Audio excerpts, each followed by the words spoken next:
അക്കോക്ക് വിഷപുരഹിത അലമാരിയിൽ ഇന്നേക്ക് 1245 ദിവസം കടന്നിടുവാണ്.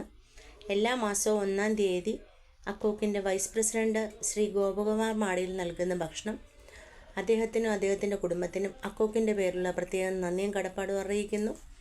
അടുത്തതായി ജെറിൻ വില്ലയിൽ ജെറിൻ മോൻ്റെ ഉന്നത വിജയത്തിനുള്ള സന്തോഷം അക്കോക്കിലൂടെ പങ്കുവയ്ക്കുവാൻ ജെറിൻ്റെ മാതാപിതാക്കളും കുടുംബാംഗങ്ങളും എത്തിച്ചേർന്നിരിക്കുകയാണ്. ജെറിൻ മുൻപോട്ടുള്ള പഠനത്തിനും ഉന്നത വിജയം കരസ്ഥമാക്കി മുൻപോട്ട് നടത്തുവാനും ദൈവം അനുഗ്രഹിക്കട്ടെ എന്ന് പ്രാർത്ഥിക്കുന്നു. അതോടൊപ്പം ജെറിനും മാതാപിതാക്കൾക്കും കുടുംബാംഗങ്ങൾക്കും അക്കോക്കിൻ്റെ പേരിലുള്ള നന്ദിയും കടപ്പാടും അറിയിക്കുന്നു.